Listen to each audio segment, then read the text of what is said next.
Black Death, a catastrophic bubonic plague pandemic that swept through Europe from 1346 to 1353, stands as one of the most devastating events in human history. As I delve into this grim chapter, I'm struck by the sheer scale of its impact. Estimates suggest that up to 50 million people perished, potentially wiping out half of Europe's 14th century population.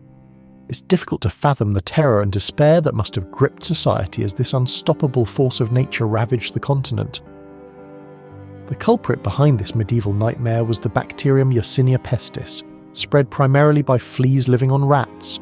However, recent research suggests that once the plague took hold, it may have spread rapidly from person to person as pneumonic plague, explaining its alarmingly quick inland spread.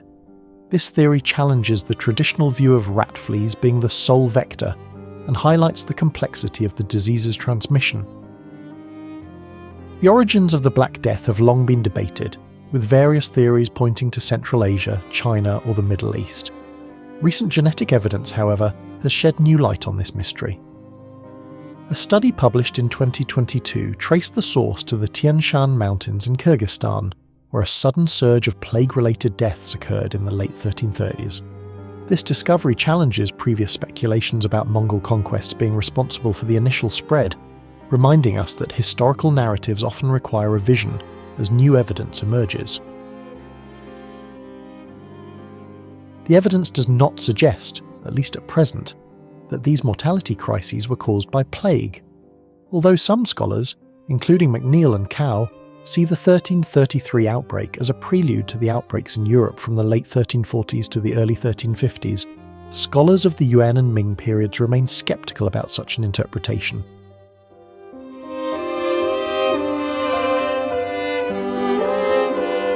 The Black Death's journey to Europe is a tale of trade, warfare, and unfortunate timing.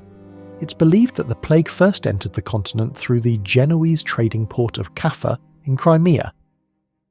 In 1347, during a protracted siege by the Mongol Golden Horde army, the disease found its way into the city. Some accounts suggest that the Mongol leader, Jani Beg, whose troops were suffering from the plague, ordered infected corpses to be catapulted over the city walls, an early albeit gruesome form of biological warfare. From Kaffa, Genoese traders fleeing the siege carried the disease across the Black Sea to Constantinople, where it arrived in the summer of 1347. The Byzantine Emperor John VI Cantacuzene lost his 13-year-old son to the plague and wrote a chilling description of the disease, modelled on Thucydides' account of the 5th century BCE plague of Athens. His eyewitness account provides us with valuable insights into the impact and perception of the disease in its early stages of spread. Father abandoned child, wife husband, one brother another, for this illness seemed to strike through the breath and sight. And so they died, and none could be found to bury the dead for money or friendship. Members of a household brought their dead to a ditch as best they could, without priest, without divine offices. Great pits were dug and piled deep with the multitude of dead, and they died by the hundreds both day and night. And as soon as those ditches were filled, more were dug, and I, Agnolo di Tura, buried my 5 children with my own hands. The plague's journey continued relentlessly. By October 1347, it had reached Sicily, carried by Genoese galleys. From there, it spread rapidly across the Italian peninsula, reaching Pisa in early 1348. This marked the entry point into northern Italy, from where it would launch its devastating campaign across the rest of Europe. The speed and efficiency with which the plague spread is truly terrifying, a testament to the interconnectedness of medieval trade routes and the vulnerability of a population with no understanding of germ theory or effective quarantine measures.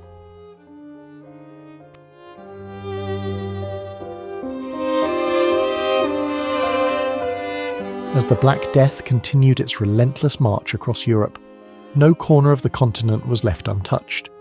By June 1348, it had struck France, Spain, Portugal, and England. The following 2 years saw it spread east and north through Germany, Scotland, and Scandinavia. The plague's progress was inexorable, reaching Norway in 1349 when an infected ship landed at Askøy, before spreading to Bergen. Finally, in 1352, it reached northern Russia, arriving in Moscow by 1353. The speed and extent of the plague's spread were influenced by various factors. Some epidemiologists suggest that periods of unfavourable weather decimated plague-infected rodent populations, forcing their fleas onto alternative hosts and triggering outbreaks.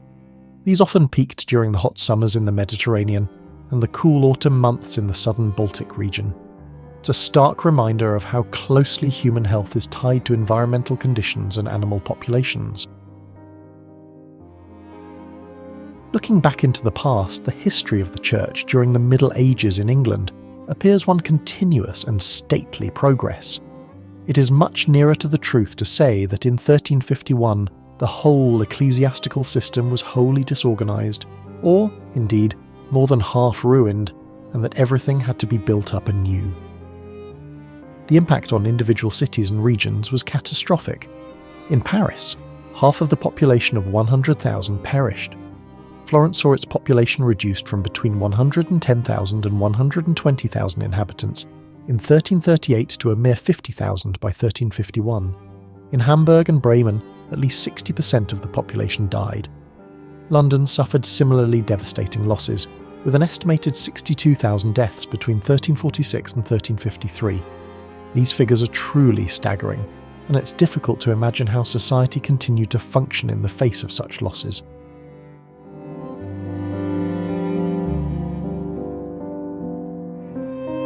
The symptoms of the Black Death were as terrifying as they were deadly. Victims typically experienced fever ranging from 38 to 41 degrees Celsius, accompanied by severe headaches, painful aching joints, nausea, and vomiting. However, the most distinctive and dreaded sign was the appearance of buboes, swollen, painful lymph nodes in the groin, neck, and armpits. These buboes could grow as large as an apple, oozing pus and blood when they burst. It's a gruesome image, one that must have struck terror into the hearts of medieval people. In men and women alike, it first betrayed itself by the emergence of certain tumours in the groin or armpits, some of which grew as large as a common apple, others as an egg. From the two said parts of the body, this deadly gavocciolo soon began to propagate and spread itself in all directions indifferently, after which the form of the malady began to change, black spots or livid making their appearance in many cases on the arm or the thigh or elsewhere, now few and large, now minute and numerous. As the gavocciolo had been and still was an infallible token of approaching death, such also were these spots on whomsoever they showed themselves. The disease manifested in three primary forms: bubonic, pneumonic, and septicemic plague. Bubonic plague, characterized by the aforementioned buboes, was the most common form. Pneumonic plague affected the lungs, leading to respiratory problems and the coughing up of blood. This form was particularly dangerous as it could spread directly from person to person through the air. Septicemic plague, the rarest but most deadly form, infected the blood and could kill within hours, often before other symptoms even appeared. The speed with which the disease progressed was particularly terrifying. Most victims died within 2 to 7 days of initial infection. In cases of pneumonic, death could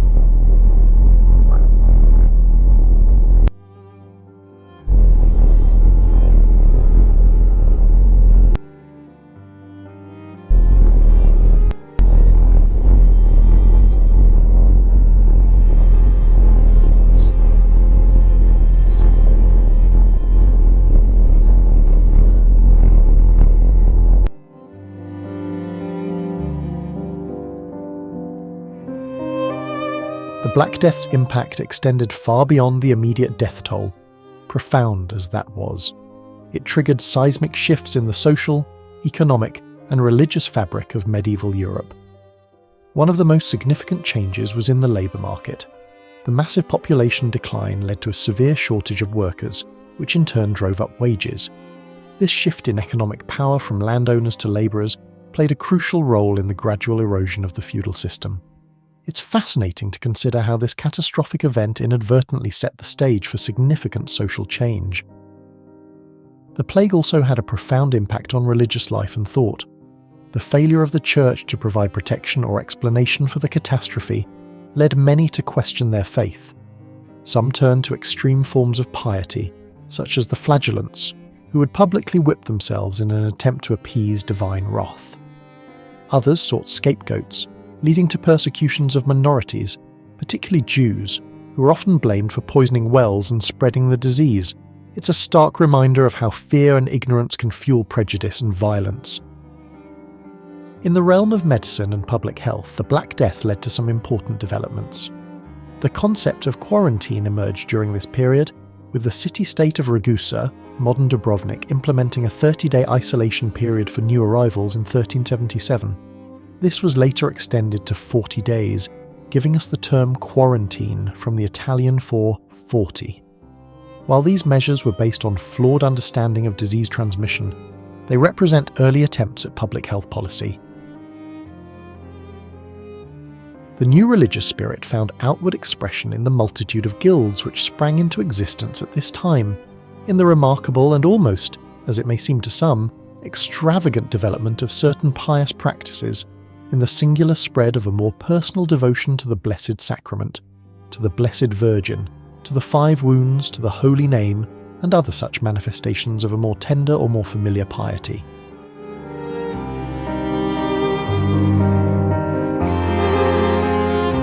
The Black Death, far from being a singular event, marked the beginning of the Second Plague Pandemic, which would continue to haunt Europe and the Mediterranean for centuries.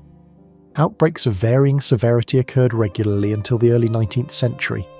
The plague's persistence shaped European society in profound ways, influencing everything from art and literature to urban planning and medical practices. The recurring nature of these outbreaks meant that the fear and trauma of the plague became deeply ingrained in the collective psyche of European society. The long-term demographic impact of the Black Death and subsequent outbreaks was staggering. Some regions took centuries to recover their pre-plague population levels. Florence, for instance, did not regain its pre-14th century population size until the 19th century. This prolonged demographic depression had far-reaching consequences for economic and social structures.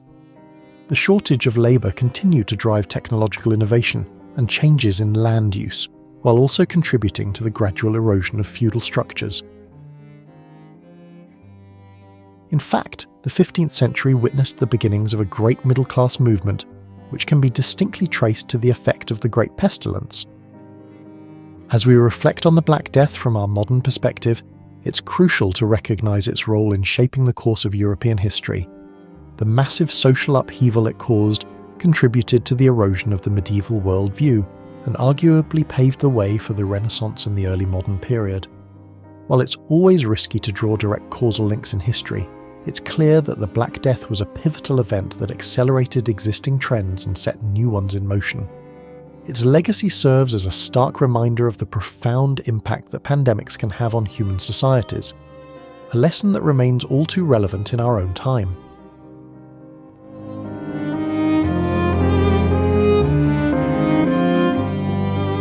As we conclude our exploration of the Black Death, it's impossible not to draw parallels with more recent pandemic experiences.